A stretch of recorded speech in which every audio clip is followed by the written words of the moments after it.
क्या आप BA first semester में हैं एंड आपने एंशिएंट हिस्ट्री ले रखी है तो ये वीडियो आप ही के लिए। स्वागत है आप सभी का आपके अपने चैनल बीए स्टडी में। आज हम आपके साथ डिस्कस करने वाले हैं हमारा जो नया बैच स्टार्ट हुआ है बीए फर्स्ट सेमेस्टर की एंशिएंट हिस्ट्री का, प्राचीन इतिहास का। इसका हम यूनिट नंबर 1 आपके साथ आज कवर कराने वाले हैं। ऑलरेडी इसका जो सिलेबस हमने डिस्कस कर लिया है।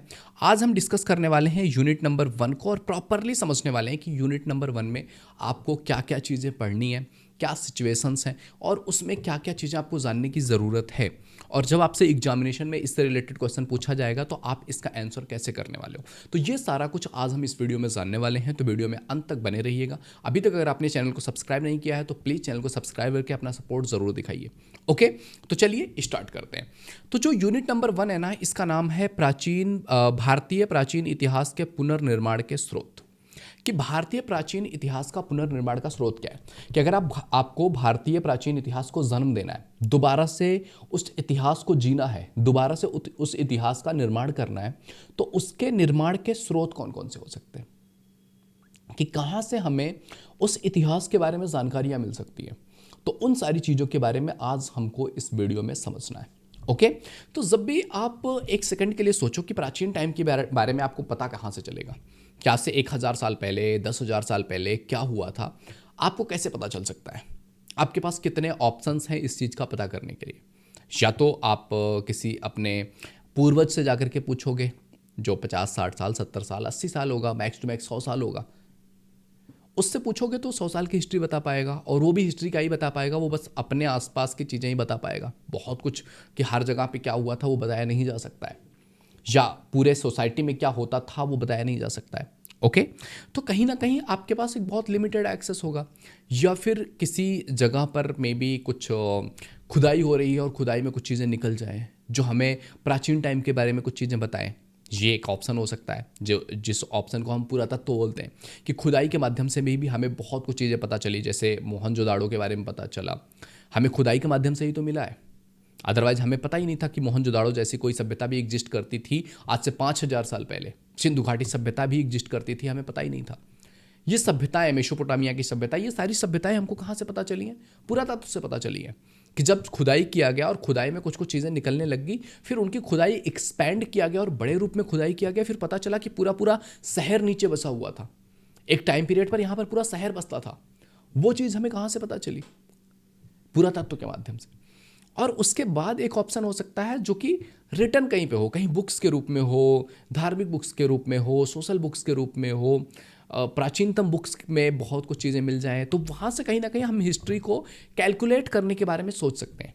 तो इट मीन्स कि अगर आपको प्राचीन भारतीय इतिहास के बारे में समझना है या प्राचीन भारतीय इतिहास को फिर से निर्माण करना है, तो उसके लिए हमारे पास ऑप्शंस क्या क्या हैं। बेसिक ऑप्शंस हमारे पास 2 ही हैं, एक है पुरातत्व और दूसरा है रिटर्न बुक्स।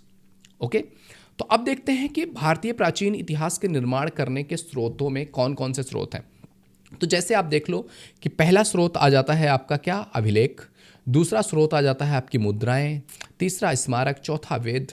ये सारे स्रोत आते जा रहे हैं। अब यहाँ से देखोगे आप, अगर मैं इसको थोड़ा सा चेंज करूँ, ठीक है, तो अगर आप देखोगे ये अभिलेख हो गया, मुद्राएं हो गई, स्मारक हो गया। इन सब चीज़ों के बारे में हमको कहाँ से मिली हैं चीज़ें?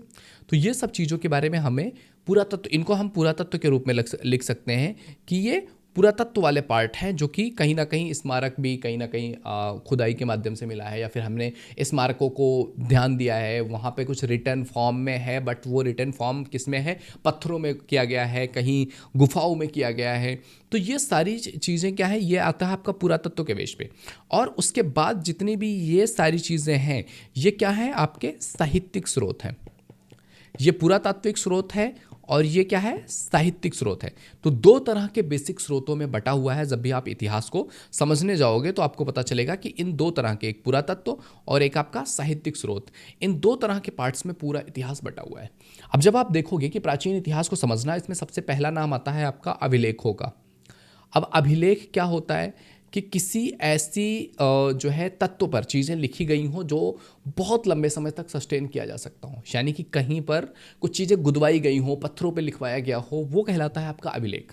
जो कि लेख के रूप में हमें कहीं पर मिला हो, जो बुक्स में ना लिखा हुआ हो, जो कहीं और लिखा हुआ हो या कहीं और से हमें पता चले।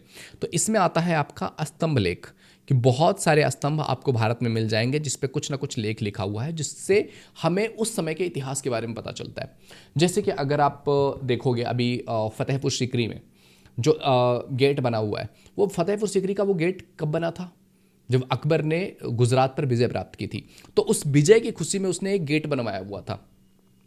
तो आपको आज भी वो गेट फतेहपुर सीकरी में मिल जाएगा, तो जिसके माध्यम से हमें पता चल रहा है कि हाँ, 15वीं शताब्दी में, 16वीं शताब्दी में इस तरह की चीज़ें हुई थी, वो राजा इस समय था। तो उसके बारे में हमें पता चलती है स्तंभों से। बहुत सारे अशोक के स्तंभ हैं जिससे हमें अशोक के बारे में कि 3rd 4th 5th सेंचुरी में हमें क्या क्या चीज़ें देखने को मिली थी, या कौन कौन से राजा थे, वो सारी चीज़ें हमको कहाँ पे देखने को मिल रही है? स्तंभों पे। तो स्तंभों पर जो लेख लिखे हैं, इससे भी बहुत सारी चीज़ें हमारे इतिहास के बारे में जानने को मिलती है। तो सबसे पहला पार्ट आ जाता है इसमें आपका स्तंभ लेख। इसके बाद दूसरा पार्ट आता है आपका गुहा लेख। गुहा लेख क्या होता है? गुहा मीन्स गुफा, कि बहुत सारी गुफाएं, अजंता की गुफाएं हो गई, एंटीलाज गुफाएं हो गई, जो आपकी कई सारी गुफाएं अगर आप इंडिया में देखोगे ना, मोर देन 15 बहुत ज़्यादा ऐसी गुफाएं हैं जिसको रिकॉग्नाइज किया गया है। बाकी ऐसे बहुत सारी गुफाएं हैं, पर 15 गुफाओं को बहुत ज़्यादा इंपॉर्टेंस दिया गया है, जिसमें आपको प्राचीन इतिहास के बारे में काफ़ी कुछ जानने को मिलता है। तो गुफाओं में अगर कुछ चीज़ें लिखवा दी गई हैं, गोद करके पत्थरों को काट काट करके या कुछ लिखी गई हैं, तो उसको कहते हैं गुहा लेख। इससे भी हमें प्राचीन इतिहास के बारे में जानने को मिलता है। इसके बाद आता है आपका प्राकार लेख। प्राकार क्या होता है? प्राकार मीन्स होती है 4 दीवारी। तो कई बार कोई राजा है, उसकी पूरी 4 दीवारी है, फेंस है, उस फेंस पर उसने कुछ कुछ चीज़ें लिखवाई हुई है, गुदवाई हुई हैं। कोई राजा का फोर्ट है, उसकी जो 4 दीवारी है उस पर भी कुछ कुछ चीज़ें लिखी गई हैं, तो जिससे हमें उस समय उस सम्राट की किसने बनवाया था, किसने ये चीज़ लिखवाई थी, उस बारे में हमें पता चलता है प्राकार लेख से। या फिर आप देखोगे कई बार कोई प्राचीन मंदिर है, मंदिरों के जो चारों तरफ 4 दीवारी है, उसके उस पर भी बहुत सारी चीज़ें लिखी हुई होती हैं, तो वहाँ से भी हम बहुत कुछ चीज़ें जानने को मिलता है। शिलालेख की शिलाओं पर, पहाड़ों की चोटियों पर बहुत कुछ लिखा हुआ है, और आज भी आप देखते हो कि कई बार लोग जाते हैं तो वहाँ पर कितनी सारी चीज़ें, फालतू की चीज़ें भी लिखते हैं, कि किसी ने चौक से लिख दिया है, किसी ने पत्थर से ही रगड़ के लिख दिया है, I love this, I love that, I love, बहुत सारी चीज़ें आपको देखने को मिलती है ना। जब आप कहीं पर घूमने जाते होंगे तो आपको देखते हो आजकल लोग क्या क्या चीज़ें उसमें कर रहे हैं। इसके बाद तो शिलालेख मतलब पहाड़ों की चोटियों पर लिखवाए गए लेख जो पत्थरों पर गुदवाए गए थे, उससे भी काफ़ी कुछ प्राचीन इतिहास के बारे में समझ में आता है। मूर्ति लेख, मूर्तियों पर भी, जो प्राचीन मूर्तियां हैं उन पर भी लेख, किस राजा ने इस मूर्ति की स्थापना किया, किसकी ये राजमाता थी, किस राजा की ये, एक तरह से बहुत, ये राजा इस देवी को ज़्यादा इंपॉर्टेंस देता था, उसके राज्य में इसकी क्या इंपॉर्टेंस थी, किसने कब किस टाइम पीरियड पर ये मूर्ति लगवाई थी, बनवाई थी। तो मूर्तियों के लेख के माध्यम से भी प्राचीन इतिहास के बारे में समझा जाता है। पात्र लेख मतलब जो ताम्र पत्र होते थे ना, पात्रों पर लेख लिखवाए जाते थे। अगर आप प्राचीन कोई चीज़ उठा करके देखोगे जो बहुत प्राचीन के बारे में चीज़ें लिखने की बात की गई है ना, तो जब से धातुओं की खोज हुई है, तो ताम्र पत्रों पर भी चीज़ें लिखी जाने लगी जो लॉन्ग टर्म तक सस्टेन की जा सकती हों। तो ये भी एक महत्वपूर्ण रहा है कि ताम्र पत्र तो ये है, ये पात्र मीन्स बर्तन, बर्तनों पर लिखवाए गए हैं। बहुत सारे बर्तन भी हमें, जब भी सिंधु घाटी सभ्यता की खुदाई हो रही थी मोहनजोदाड़ो से, तो बहुत सारे बर्तन मिले थे, जिससे हमें कई सारे चीज़ों के बारे में पता चला, उस समय के राजा के बारे में पता चला, उस समय के लोगों के बारे में पता चला, किस तरह के बर्तन, कौन सी चीज़ों का वो यूज करते थे। तो पात्र लेख और ताम्रपत्र लेख, इनसे भी हमें प्राचीन इतिहास के बारे में पता चलता है। तो ये ऐसी चीज़ें हैं जिनसे हमें प्राचीन इतिहास के बारे में पता चलता है। दूसरी चीज़ आ जाती है इसमें मुद्राएं। मुद्राएं किसी भी राजवंश को जानने के लिए, इतिहास को जानने में बहुत महत्वपूर्ण भूमिका निभाती हैं। मतलब कुछ तो ऐसे राजवंश रहे हैं ना जिनके बारे में पता केवल मुद्राओं के द्वारा ही पता चल पाया। अदरवाइज शायद इस गुप्तों का जो टाइम पीरियड था ना, उसमें एक राजवंश ऐसा था जिसके बारे में अगर सिक्के ना मिले होते, अगर वो मुद्राएं नहीं मिली होती, तो शायद वो उतने टाइम का इतिहास स्किप हो जाता, शायद हमें पता ही नहीं चलता, शायद हम कुछ और ऐड ऑन करके वहाँ पे जोड़ने की कोशिश करते। लेकिन केवल सिक्कों, केवल मुद्राओं के माध्यम से उस पूरे राजवंश के बारे में हमें जानने को मिला। तो मुद्राएं भी, कि कौन से राजा ने छपवाया है, किस तरह की मुद्रा उसने चलवाई है, ये सारी चीज़ें भी कहीं ना कहीं प्राचीन इतिहास को जानने का एक स्रोत के रूप में मानी जाती हैं। स्मारक हो गए, कि बड़े बड़े जो स्मारक बनवा दिया है, भवन बनवा दिया है, बिल्डिंग्स बनवाई हैं, जो राजाओं के भवन है, बड़े बड़े राज दरबार है, वहाँ से भी काफ़ी कुछ चीज़ें जानने को मिलती है कि ये बड़े बड़े स्मारक बनवा दिए गए हैं।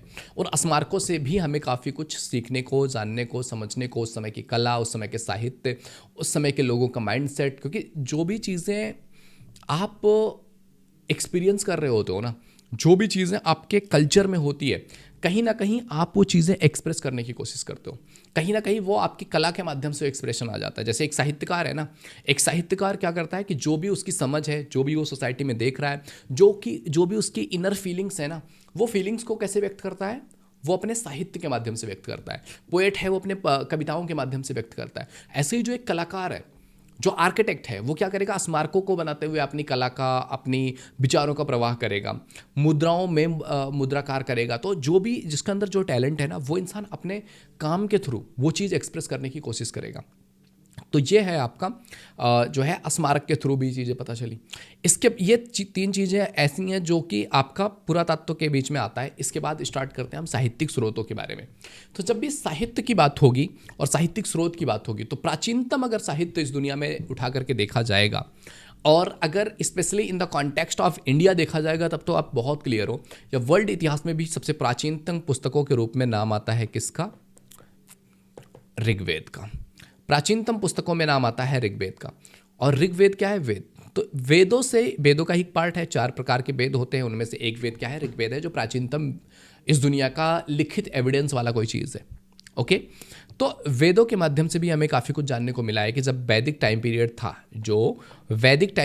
वैदिक टाइम पीरियड पर लोगों का रहन सहन, लोगों का खान पान, लोगों की विचारधाराएं, लोग कैसा सोचते थे, वो कैसा करते थे, बहुत कुछ चीज़ें हमको उस समय के बारे में पता चलती हैं वेदों से, कि वैदिक टाइम पीरियड पर क्या सिचुएशन रही थी, सोसाइटी कैसी थी। क्योंकि जब भी कोई भी चीज़ लिखी जाएगी, उस समय की सोसाइटी के बारे में हमें वहाँ से पता चलेगा। तो वैदिक सोसाइटी में वैदिक चीज़ों में क्या थे। उसके बाद वेदों के बाद उपनिषद लिखे गए, तो उपनिषदों में भी बहुत सारा उस टाइम पीरियड के बारे में जानने को मिलता है कि उस टाइम पीरियड पर लोग, समाज, सोसाइटी, लोगों का बोलचाल, रहन सहन, संस्कार, कल्चर क्या थे। तो काफ़ी कुछ जानने को मिलता है। इसके बाद वेदांग आता है और सूत्र आता है। वेदांग एंड सूत्र क्या है? वेदों का एक पार्ट, यानी कि वेद है, वेद में कुछ इंपॉर्टेंट टॉपिक पे बात हो रही है, उसका एक पार्ट निकाल करके उससे एक वेदांग बना दिया गया कि उस पार्ट को पूरी तरह से एक्सप्लेन करके बात किया जा रहा है। तो वो कहलाता है आपका वेदांग या सूत्र। इसके बाद महाकाव्य आते हैं। 2 महाकाव्य जाने जाते हैं। कौन से 2 महाकाव्य हैं? एक महाकाव्य है आपका रामायण एंड दूसरा महाकाव्य है आपका महाभारत। इन दोनों महाकाव्यों में एटलीस्ट आई थिंक 2000 सालों का फ़र्क है। और 2000 सालों के फ़र्क में कि रामायण के टाइम पीरियड पर कैसा रहा सोसाइटी, कैसा रहा समाज, कैसे रहे राजनीतिक तत्व, एंड इसके बाद महाभारत के टाइम पीरियड पर समाज कैसा था, लोग कैसे थे, रिलीजन कैसा था, हमें कहीं ना कहीं इस चीज़ों के बारे में, फाइनेंशियल सिचुएशन कैसे थे, उन सारी चीज़ों के बारे में हमें काफ़ी कुछ इतिहास के बारे में जो है महाकाव्यों से पता चलता है कि रामायण में क्या थी, जियोग्राफी के बारे में पता चलता है, अयोध्या के बारे में पता चल रहा है, अयोध्या के दक्षिण में जाकर के आप समुद्र के बारे में पता चल रहा है, लंका के बारे में पता चल रहा है। बहुत सारी चीज़ें हमें रामायण के माध्यम से पता चलती है। बहुत सारी चीज़ें हमको महाभारत के टाइम पीरियड से पता चली है। उस समय का समाज, इतिहास, इंद्रप्रस्थ कहाँ था, दिल्ली आज कहाँ है, इंद्रप्रस्थ अभी एक स्टेशन यहीं पड़ता है। तो अभी ये सारी चीज़ें आपको जानने को कहाँ से मिल रही हैं? ये जानने का स्रोत आपका महाकाव्यों के थ्रू भी आया हुआ है। अब इसके बाद अगर हम बात करें महाकाव्यों के बाद, तो महाकाव्यों के बाद अगर हम बात करेंगे तो आता है आपका स्मृति ग्रंथ। बहुत सारी स्मृतियाँ रही हैं और उन स्मृति ग्रंथों के थ्रू भी हमें उस समय के बारे में जानने को मिला है। बौद्ध ग्रंथ के बारे में भी, बौद्ध ग्रंथों से भी बौद्धिक टाइम पीरियड पर, कि बुद्ध का जब टाइम पीरियड था उस समय क्या था सोसाइटी, समाज, लोग, रिलीजन, उन सब चीज़ों के बारे में भी हमें बौद्धिक ग्रंथ से पता हुआ।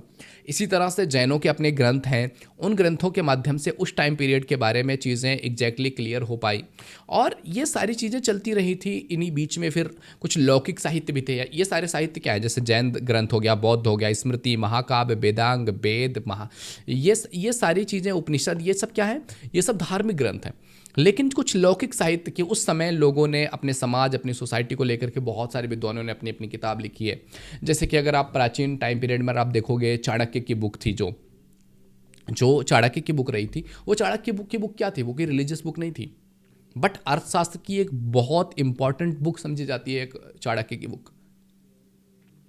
तो वो जो एक लौकिक साहित्य, यानी कि बहुत सारे ऐसे ग्रंथ भी ऐसे टाइम पीरियड में मिलते हैं जहाँ पर लोगों ने कुछ ने अपना यात्रा वृत्तांत लिखा हुआ है। बहुत सारे विद्वान ऐसे रहे हैं, जैसे कि फाहियान था, अलमदूनी था, वो सारे लोग क्या थे, अपने अपने यात्रा वृत्तांत लिख रहे हैं और उसमें भी हमें बहुत सारे इतिहास के बारे में जानने को मिलता है। तो ये सारी चीज़ें ऐसी हैं जिनसे हमें धीरे धीरे इतिहास के बारे में जानने को, समझने को और प्राचीनतम इतिहास को अंडरस्टैंड करने में ये हमारी हेल्प करते हैं। तो अगर आपको प्राचीनतम इतिहास के बारे में समझना है तो इसके दो इंपॉर्टेंट तत्व हैं, एक है आपका पुरातत्व और दूसरा आपका है साहित्यिक।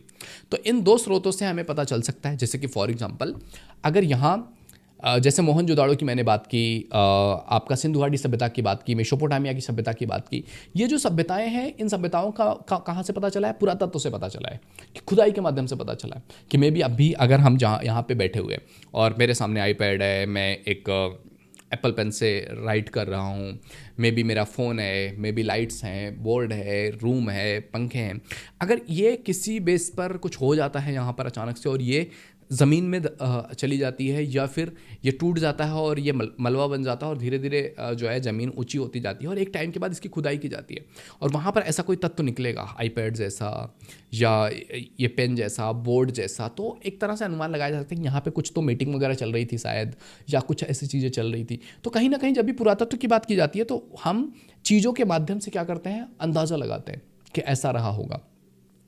तो पुरातत्व के माध्यम से भी बहुत कुछ चीज़ें पता चली है और साहित्यिक स्रोतों के माध्यम से, बुक्स के माध्यम से भी बहुत सारी प्राचीन इतिहास के बारे में पता चला है। क्योंकि जब आप देखोगे ना, मेसोपोटामिया की सभ्यता उठा लो या सिंधु घाटी सभ्यता उठा लो, सिंधु घाटी सभ्यता आज से 5000 साल पहले की सभ्यता है और उस सभ्यता में भी जब आप उठा करके देखोगे ना उस सभ्यता के बारे में, आप हैरान रह जाओगे कि उस समय, उस टाइम पीरियड पर भी इतने एडवांस, मतलब जो सिंधु घाटी सभ्यता है ना, इसको कहा जाता था कि ये सिंधु घाटी सभ्यता एक ऐसी सभ्यता है जो अपने आप में एक मॉडर्न सभ्यता थी, एक सिटी वाली सभ्यता थी। सिटी थे मोहनजोदाड़ो उसकी जगह के, सिंधु घाटी। तो वहाँ पर मतलब अंडरग्राउंड नालियाँ, जो कि आज भी इंडिया में बहुत सारे ऐसे जगह है जहाँ पर अंडरग्राउंड नालियाँ नहीं होंगी, उस समय अंडरग्राउंड नालियों का सिस्टम पूरा था पूरे शहर में। पूरे शहर में लोगों का जो विंडो ओपन हो रहा है ना, वो सीधा रोड की तरफ ओपन होता था। सबके घर इस तरह से स्ट्रक्चर्ड में बने हुए थे कि सारे सबके विंडो रोड की साइड में ओपन हो रहे हैं ताकि फ्रेश हवा मिल सके। बहुत सारी चीज़ें एडवांस लेवल पर उनकी सोसाइटी थी। तो ये सारी चीज़ें हमें कहाँ से पता चलती हैं? ये सारी चीज़ें हमें पुरातत्व से पता चलती है। और रामायण, महाभारत, वेद, पुराण, वेदांग, स्मृतियाँ, जैन, बुद्ध के धर्म के ग्रंथ, ये सारी चीज़ें हमको कहाँ से मिलती हैं? ये सारी चीज़ें हमको साहित्यिक स्रोतों से मिलती हैं। तो ये दोनों मिलकर के किसी भी इतिहास को जानने में, प्राचीन इतिहास में जानने में इनकी बहुत महत्वपूर्ण भूमिका है। तो ये है हमारा यूनिट नंबर 1। आई होप आपको बहुत अच्छे से समझ में आया होगा कि प्राचीन इतिहास को जानने के, पुनर्निर्माण करने के स्रोत क्या क्या हैं। तो अगर आपको वीडियो पसंद आई हो तो लाइक जरूर कीजिए। पहली बार चैनल पे आए तो please visit the channel. If you think it is valuable तो आप सब्सक्राइब कर सकते हैं एंड आने वाले वीडियोज़ का आपको नोटिफिकेशन मिलता रहे, इसके लिए चैनल को सब्सक्राइब करके बेल आइकन जरूर हिट कर लीजिएगा। ओके, तो मिलते हैं आपसे अगले वीडियो में। तब तक के लिए जय हिंद, जय भारत।